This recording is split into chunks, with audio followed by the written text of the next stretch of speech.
River John, NS, down a sunny dirt road, deep in rural Nova Scotia, is a magical place. At first glance, Mabel Merple's bookshop. Located on an old farm populated by donkeys, sheep and scatter-brained hens and roosters, the tourist draw opened last summer in response to a rush of rural closures, including the village school. Article continued below. We didn't have a lot of money, but I thought, what if it's not just about bottom line dollar? We've got a beautiful property, let's open it up, Fitch says after a morning spent feeding barnyard animals. And so her husband, Giles Plant, converted an old granary into a rustic bookstore with handmade shelves painted light green and purple. They ordered a few boxes of books, enough inventory to last the season, they thought, and made 3 parking spots. They expected a smattering of supportive locals and a few come-by-chance tourists. They ended up with 3 pastures full of cars and sold-out shelves on opening day. For 9 weeks, tourists and teachers passed through the barn's screen door, as did cottagers and day trippers, and locals returning with each round of visiting relatives. Visitors brought picnic lunches and children ran through the grassy fields. They got out of their cars and stepped into a world away from the screens, says Fitch, whose playful stories and lively rhymes began with her first book, Toes In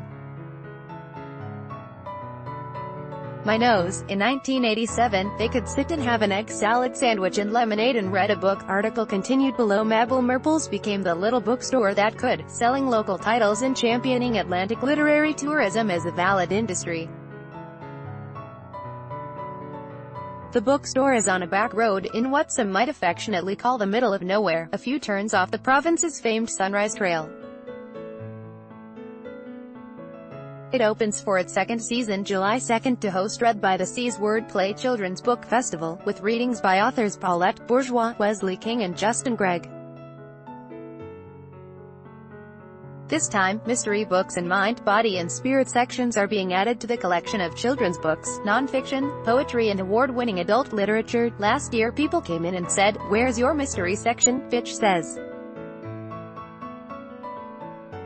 They said, "We're on vacation, Sherry, a little bit lighter." People wanted the beach reads. Mabel Merple's will also stock more crafts from local artisans, including wood carvings, pottery, handmade fabric dolls and knitted keepsakes. We want to sell books, but we also want to support local artists and create a destination, she says, adding that, "We opened this for the community, but it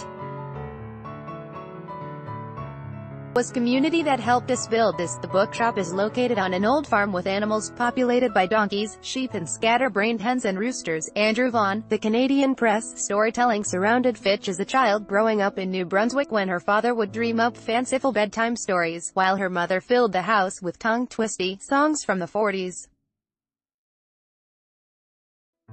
In her 20s, while balancing the demands of being a single parent and pursuing an undergraduate, and later a master's degree in English literature, Fitch began making up stories for her 2 young children. "Most of those early books were really truly inspired by my kids," she says. "I had an audience I wanted to write for. So many magical things happen in the world of childhood if you listen carefully." Fitch has written dozens of stories for kids, young adults, and non-fiction educational books. Her latest book, Everybody's Different on Everybody Street, is a children's book about mental health, human weakness and strength. She's also spent years reading to children and advocating for literacy as a globe-trotting educator, speaker and storyteller at schools, libraries and conferences from Nunavut to Bhutan before she put down roots on a dirt road. At 61, Fitch doesn't appear ready to slow down. Plans are afoot to add a labyrinth in a nearby field, and to host school field trips next spring. She wants to open the ethereal property to children who might not otherwise have a chance to visit. "We want this to be part of an old-fashioned summer vacation. There's something nostalgic about getting off the iPad, the iPhones, and just enjoying some good old-fashioned books, storytelling and picnics." I really believe eyeball-to-eyeball and face-to-face communication is what human beings need the most. It's called human interaction and it's essential to people's well-being and health. If you go. Mabel Merple's Bookshop and Dreamery is located at 286 Allen Road in Riverdon, NS. Open for the season July 2nd to Labor Day, Wednesday to Sunday, 11 a.m. to 4 p.m. Bring bug spray, sunscreen and picnics.